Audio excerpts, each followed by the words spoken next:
eu acho que uma boa parte do sucesso, né, do filme ser bem sucedido na causar essa estranheza, não só a situação, mas aquela figura que você criou que puxa o rolo ali. Eu queria que você falasse um pouco da concepção daquela criatura, porque aquilo, quando eu vi o filme, foi o que mais me deixou perturbado, mais do que tudo, era a figura dela mesmo, assim, né? Já causa um estranhamento, uma coisa.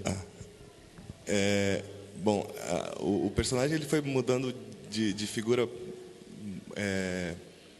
Ele teve várias versões, mas eu fui notando que com o tempo ele foi se parecendo cada vez mais comigo. Porque, como é um filme que tem muita pós-produção, no final das contas eu me sentia ele, né? Porque eu ficava ali horas e horas apagando carros, limpando fios.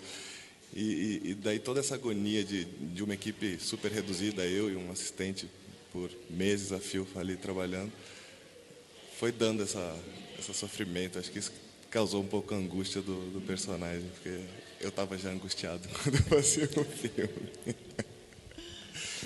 E queria que você falasse um pouco assim desse processo, porque o filme mistura animação, né, com live action, né? Então queria que você contasse um pouco como que é esse processo, né, de criar, de misturar essas duas técnicas, como que isso se dá. Isso é uma linguagem que já usei nos outros 2 curtas também. Como são filmes que eles têm alguma relação com o nosso cotidiano, se fosse só animação, acho que ia afastar um pouco. E tratando com cenas documentais de São Paulo, porque muitas das cenas, na verdade, não são nem ensaiadas. Eu ia com o tripé e ficava durante algumas horas na rua, e alguma cena que se encaixasse no roteiro, porque o roteiro ele era meio esponjoso, né? Ele era aberto. Então, se tinha alguma cena que funcionava, eu inseria. Então, o documental ele aproxima mais a mensagem, que é um filme, né, com um pouco ele é uma parábola, né? E então, como eu disse, o roteiro ele era um pouco aberto, tinha algumas cenas que eu precisava, então a gente primeiro gravava as cenas mais importantes, depois ia para o estúdio, gravou o ator, inseria o ator, depois inseria a cabeça no ator, isso para a parte inicial do filme. Para a segunda parte foi uma atleta, uma ginasta da seleção olímpica brasileira, que fez a parte da fita, num teatro, com uma música, ela ficava dançando, e depois a gente tirou a música. E por último, a parte da batida, tudo em stop motion, a gente montou carrinhos de plástico, e eles foram derretidos e destruídos durante uma diária. Foi mais ou menos esse o processo.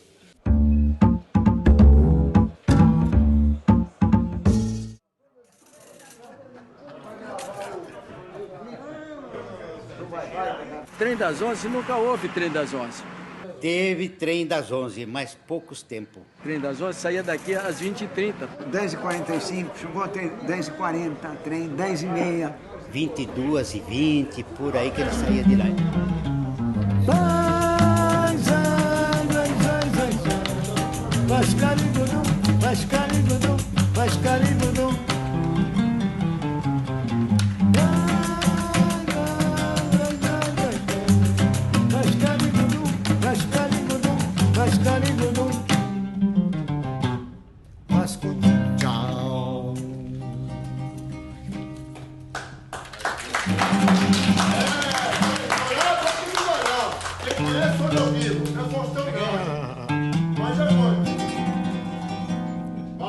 É o fim. Eu sou animador, trabalho com animação, e nos últimos anos eu venho desenvolvendo um trabalho que mescla a animação e o documentário, né? Eu acho que quando você documenta a experiência, a história de uma pessoa, às vezes você acaba tendo um recurso muito limitado de você simplesmente mostrar fotos ou mostrar outros tipos de imagens dessa pessoa, e que às vezes não estão exatamente dentro do contexto do que a pessoa está falando naquele momento, né? Daí o recurso da animação, onde você contextualiza aquilo de uma maneira mais pontual e, ao mesmo tempo, mais lúdica, né? Que seja um pouquinho mais palatável para a pessoa que está vendo, para o teu espectador, né? A construção do roteiro, né? O roteiro ele foi construído, o filme todo ele foi construído a partir de uma demanda de um edital da Prefeitura de São Paulo, que todos os anos, inclusive, vai o meu agradecimento à Secretaria de Cultura de São Paulo, que todos os anos eles lançam um edital de doc de histórias dos bairros de São Paulo, né? O Jaçanã ele foi selecionado no ano de 2010 e, a partir da seleção, já havia uma pesquisa prévia sobre alguns elementos do bairro, o Trem da Cantareira, o próprio Adoniran. E a partir desses elementos iniciais de pesquisa, né, eu elaborei, junto com alguns amigos, um roteiro que fosse construindo a história do bairro, ao mesmo tempo que contasse a história da relação da Adoniran Barbosa com o bairro do Jaçanã, e que fosse assim um bate-papo truncado, na verdade, né, de uma pessoa desmentindo a outra: ah, não, isso é verdade, isso não é verdade. Porque eu acredito que, eu acho que toda verdade absoluta, ela é feita de meias verdades, na verdade, né? E essa é a intenção, justamente, de mostrar toda essa meia verdade, né, que envolve a história do Jaçanã, do Trem das Onze, até mesmo do Adoniran Barbosa, né? E como foi encontrar os personagens que foram dar depoimentos? Porque ali você tem moradores de Jaçanã, ex-moradores, pessoas que trabalharam na ferroviária, né? Na ferrovia. Na ferrovia. Tem um amigo do Adoniran. Tem o Oswaldinho da Cuíca. Né? Bom, nós tínhamos um produtor local que conhecia a grande maioria dos personagens que foram entrevistados.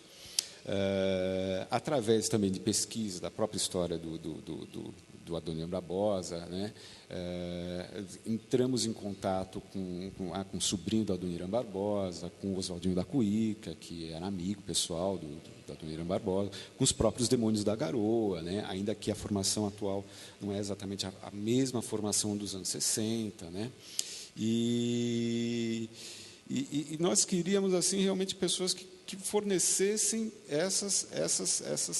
esses pequenos comentários e depoimentos que pudessem construir essa história que nós mostramos no filme, né? Que é você contar a história da Adoniran, como bairro, como aquilo crescendo, e como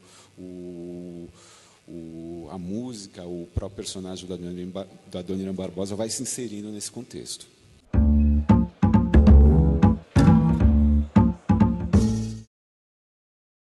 Hoje você vai ficar sozinho em casa. Eu vou trabalhar, vou sair mais cedo, daqui a pouco eu tô de volta. Ah, sozinho.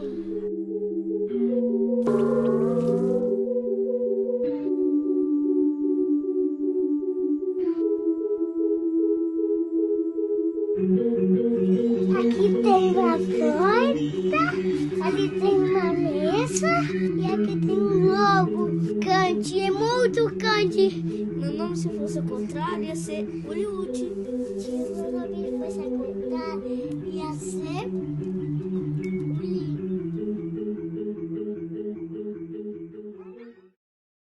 E, Carol, como que surgiu a ideia dessa história? Então, lá atrás, assim, indo bem para trás, surgiu a partir de um poema que eu fiz quando eu era adolescente, que falava da relação que eu tinha com uma amiga, essa amiga e eu, a gente saía para o meio do mato, no sítio, ficava inventando 1000 histórias. E aí eu mudei um pouco e aí fiz essa história que é sobre uma menina que, enfim, fica sozinha em casa e inventa 1000 histórias também. E como foram construídos os diálogos? Porque eles estão muito naturais, assim, no filme, né? As crianças estão falando com muita naturalidade. Como foi essa construção? Era um texto? Teve ali um improviso? Então, tinha um diálogo escrito no roteiro, e aí, nos ensaios, eu improvisava a partir desses diálogos com os atores. E fazia com que eles falassem da maneira deles. Mas, assim, os diálogos todos surgiram a partir do roteiro. Aí, a partir das improvisações, eu incorporei coisas, assim como quando o Túlio fala Milu é nome de hamster, isso foi o João Pedro que inventou, né? E o diálogo final também, que era um diálogo grande, era um bifão. Eu logo entendi, né, que eles nunca iam falar Aí esse foi todo improvisado, assim, dentro do que estava no roteiro, mas esse realmente foi todo improvisado. E a escolha das crianças, principalmente, como é que foi o processo para você chegar até elas? Então, a Patrícia Faria, que fez a produção de elenco, ela saiu... Assim, eu não queria muito criança de agência, que já tinha feito coisas. Queria umas crianças mais espontâneas, mais assim. E aí ela saiu pesquisando em escolas e tal, e a gente encontrou quase todo mundo numa escola, que é a Quirupita, lá no Brás, na Bela Vista. E aí foi de lá que surgiu. O Túlio, não. Ele tinha feito um filme que eu produzi, um curta que eu produzi, aí eu chamei ele, porque eu tinha achado ele bacana. Assim. Bom, uma coisa que a gente não pode deixar de falar no seu filme é do cenário, né? Todo construído ali com papelão. Como é que surgiu essa ideia? Como você trabalhou isso? Bom, o filme ele surgiu com uma proposta super realista. Eu ia filmar no Grajaú, num barraco lá, não sei o quê. Só que aí também, a partir dessa experiência de um curta que eu produzi, que chama O Carnaval dos Deuses, com o Sesc TV, inclusive, a Marinês Mencio, que é a diretora de arte, ela propôs uma coisa com papelão, já nesse outro curta. E aí eu achei demais, aí eu mudei tudo e a gente construiu muito junto. Assim, ela entrou no projeto antes de eu ter ganhado o edital da prefeitura, então, quando aconteceu, a proposta já estava... E aí, enfim, a gente chegou nessa proposta de fazer o filme todo do ponto de vista da criança, e aí ela que veio com essa questão, com essa parada do papelão e tal.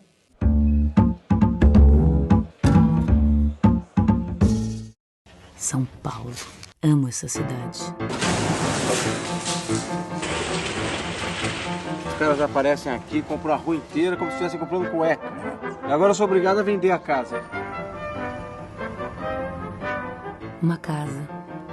Uma casa com cara de casa. Eu quero um tanque no quintal. Essa promada central são apartamentos de 46 metros quadrados. Um monte de vontade de conhecer a casa do vizinho, mora aqui faz 11 anos, nunca tive a cara de pau de tocar lá. Então você me dá licença, viu? Queria então que vocês falassem um pouco como é que foi esse trabalho de atuação, né? Porque a gente vê o roteiro ali contado com dois protagonistas, né? Onde essa história acontece, onde a gente tem as histórias paralelas que, em algum momento, ela se encontra, né? Aí como é que foi esse trabalho de vocês, não só pensar a estrutura do roteiro, mas também escolher, né, a Marta, como acabou de falar, né, participou do roteiro, mas como escolheu o outro personagem, como foi essa dinâmica? Assim?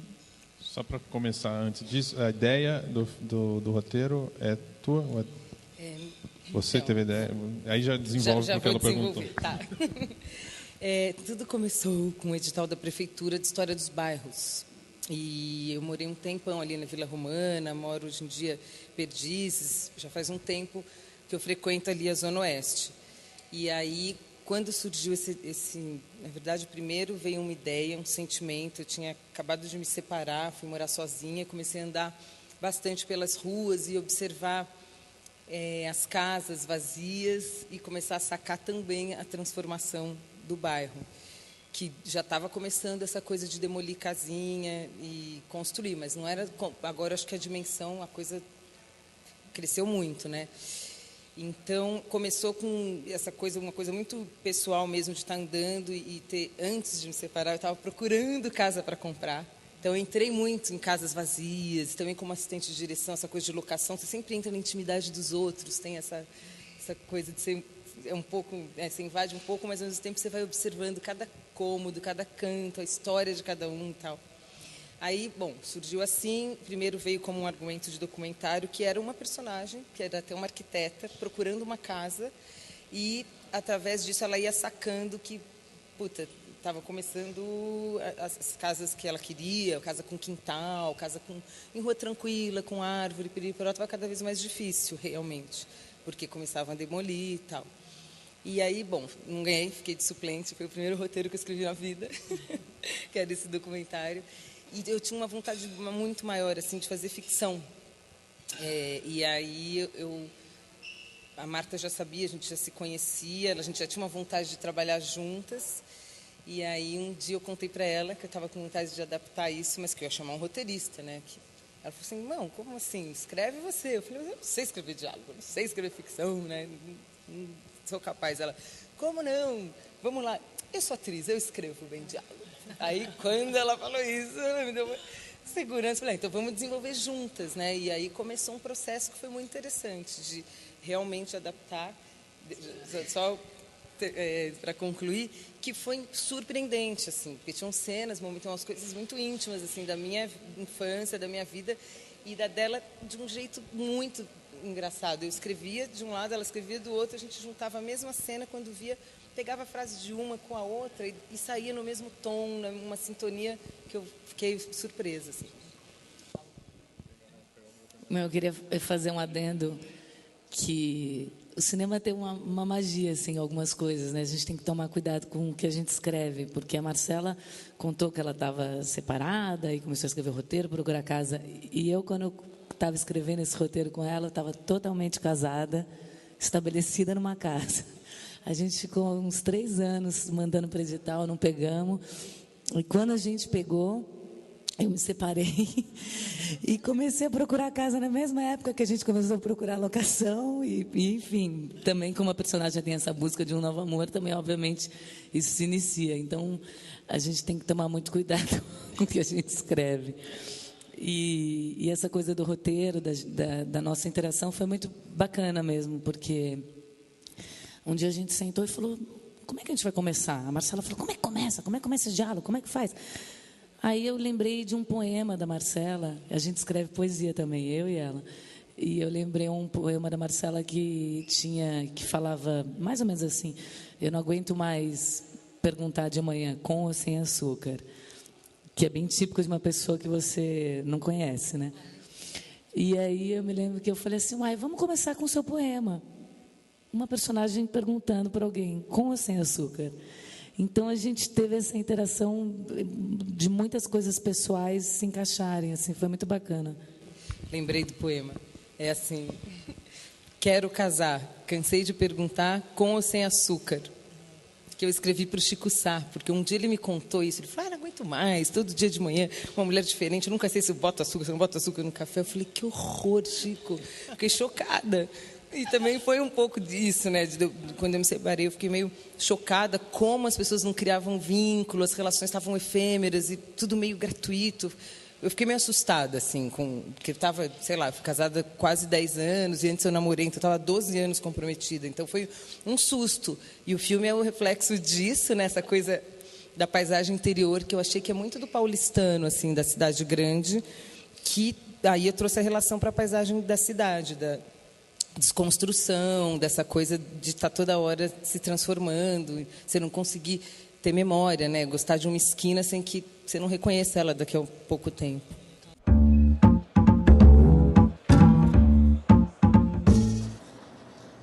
O teste que eu tenho é me olhar no espelho. E francamente, parece mesmo que o meu corpo está mudando, que o meu seio está crescendo, não sei, às vezes eu acho que eu estou andando diferente já, de forma natural.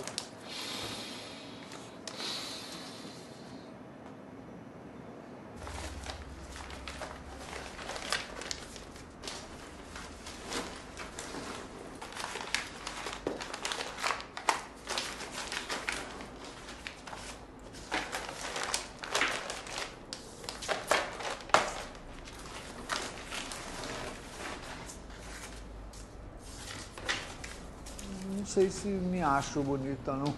Aí também é um assunto... É tão subjetivo isso. Acho que a maior parte das mulheres não se acha bonita também, como a pergunta que me fazem sugere, né? Mas tem horas que eu gosto da minha cara, assim. Eu acho que tá... Principalmente que eu me reproduzo. Pedro, queria que você contasse para a gente como que surgiu a ideia do filme, né? E também como que vocês optaram por essa estratégia de abordagem do Laerte, né? Porque o filme tem ali ele é colocado numa série de situações, tem cenas. Aí queria que você falasse um pouco, tanto da ideia quanto da construção. O método surgiu junto com a ideia, porque, na verdade, a ideia foi mudando muito com o tempo. A gente teve a ideia juntos quando eu estava filmando um longa da Cláudia e do Kiko, e era um momento em que o Laerte começou a se travestir. E a gente começou a ficar curioso sobre isso e discutir, e a gente tinha ideias diferentes sobre isso, porque eu tive uma relação de infância com os filhos dele, então eu tinha uma relação muito próxima. Mas eu falava assim, eu vejo ele, quando eu via ele, todo mundo estranhava, e eu achava que a primeira vez que eu vi ele travestido, eu não lembrava de ver ele não travestido mais. Então, para mim era muito natural, eu achava normal. E aí a gente teve a ideia de fazer um documentário a princípio. E eu, como já tinha contato com ele, liguei e falei, Laerte, quero fazer um documentário com você. Ele falou, não, eu não sou um tema suficientemente interessante para um filme, um documentário. Eu falei, pô, já um não, né? Eu falei, tá, mas no mesmo telefone, eu falei, mas se for uma ficção? Ele, se for uma ficção, talvez. Aí escrevemos um filme, um roteiro de ficção, ele achou interessante, mas ele sempre de um jeito um pouco mais meio, legal, vamos lá. Aí